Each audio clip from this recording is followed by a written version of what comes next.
Hi there. Something I've always struggled with is following through with my commitments. The most recent example I could think of is my current wedding planning. I am trying to plan a wedding right now with my fiance, and there are so many small little things that I keep losing track of. Things just keep falling through the cracks. And on the flip side of that, things for my full-time job, I keep focusing on wedding planning, and I sometimes forget to send an email or follow up with something like that. There are just so many things to stay on top of right now in life, and I really struggle with following through on those small little tasks. Now, because of all this stuff happening in life right now, I decided to get my stuff under control, and I found this book called Getting Things Done by David Allen. And this book is like the handbook for productivity. It taught me this one very important principle called the capture habit. In this one habit, I was already doing a bit of capturing before, but now with this handbook and with this new intention, it really transformed my ability to keep track of all these little things. And I have to say, ever since implementing this one habit, I have not really missed any of these small details that I used to forget about all the time. In today's video, I'll be talking about this capture habit and how I personally implemented it. There's no right way of doing it. The book does walk you through a very specific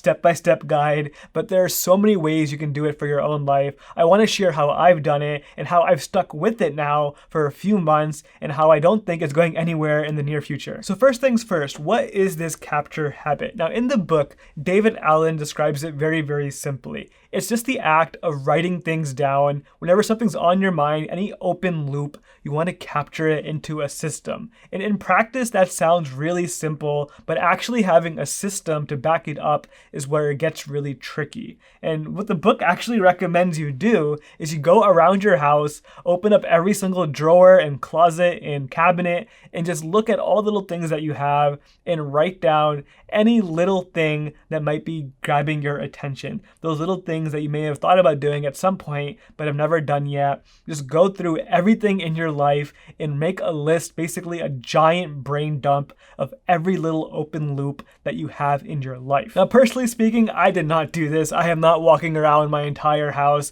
and doing that. I'm not going through my computer and doing that. That list would just be too overwhelming for me to do. Basically, the idea is whenever there's something on our mind, no matter how small it is, that little task will keep begging for our attention. And that will always be there even when we're not conscious about it. So say we think of something while we're in the shower and that later on we just completely forget about it. Even though we're no longer consciously thinking about it, that idea is still there somewhere in our brain taking up mental energy. And the act of simply capturing it into a system right when we think about it makes such a big difference because it removes that mental pressure. Now that we know what the capture habit is, let me actually talk about how I've implemented it. It's not as simple as simply going out and telling yourself to write things down or putting things in a note on your phone as ideas come to mind. You need to have a system that really encourages you to do this no matter which situation that you're in. And for me personally, my goal is to be able to capture ideas, capture these thoughts that come to my mind no matter what I'm doing. If I'm driving, if I'm out and about, if I'm at my desk, in the shower, eating food, whatever it might be, I want to have the ability to quickly capture ideas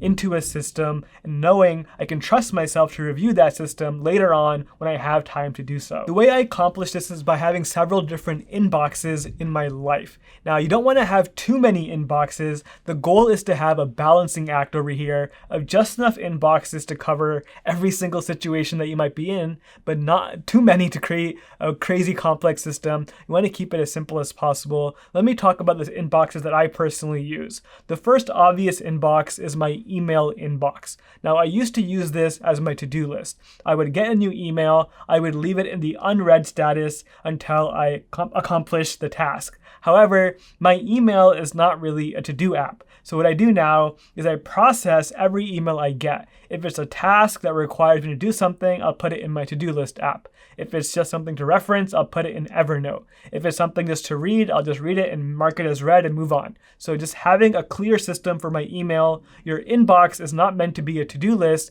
Your inbox is meant to be something that you process line by line once in a while, either every day or every week. Now the next inbox I have is in my Evernote. Evernote is a really handy note-taking app that I've been using for a few months now, and I find it very, very useful. I used to use Notion, but I think Evernote is better for capturing capturing new things into an inbox. And what I can actually do is, say in my email, I get an email and I need to save that article or whatever it might be, reference material, a confirmation number, something like that. I just email it into my Evernote inbox. And then once a week, I go through my Evernote inbox and sort it into the right notebook. So my Evernote inbox is always there. If I have something to capture that I want to keep in my storage system online, I use Evernote for that.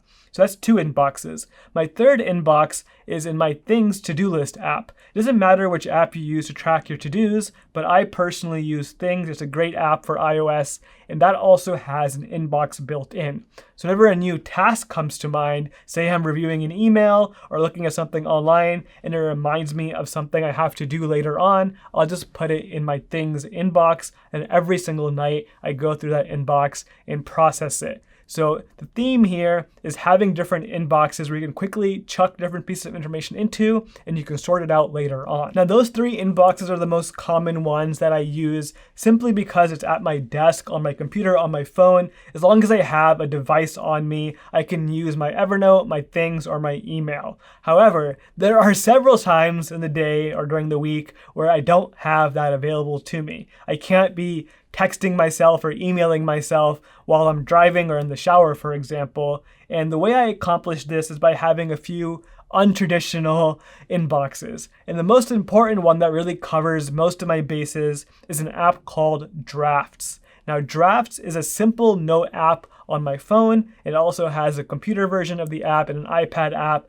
It all syncs together. But the most important version of this app is on my Apple Watch. And all I have to do is press a button and I can dictate a note. So while I'm driving or out and about or doing something that requires me to not be at my desk, I can just press a button on my watch, say a note verbally into the watch, and that will end up in my Drafts inbox. And I review that inbox once a week and I sort that out. If I put something like a to-do in there, I just transfer that into my to-do app. If it's just a note for future reference, I'll put that into Evernote. Whatever it might be, the Drafts app has so many advantages. It's just a really quick app to use. There are so many times where I've been driving, for example, and I come up with these really amazing ideas for YouTube videos, whatever it might be, and I just put it in the Drafts app. I would completely forget about those ideas had I not used this inbox system that I've set up. Now, lastly, putting Drafts aside, at night when I'm going to sleep, I try to be completely unplugged from technology. And if I'm really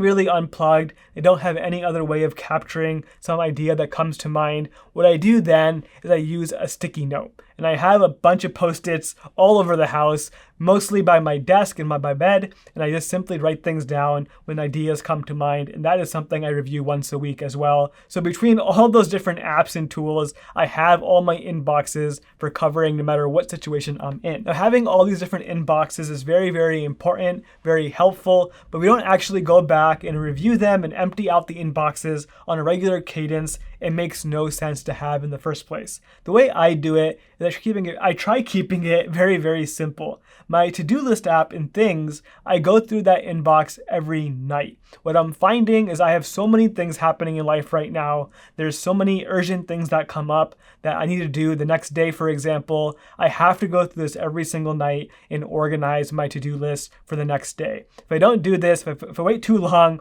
then I'm going to miss things. So for me right now, my life is just really busy. Every night I'm clearing this inbox. Same thing with my email. I have to clear that inbox every single day.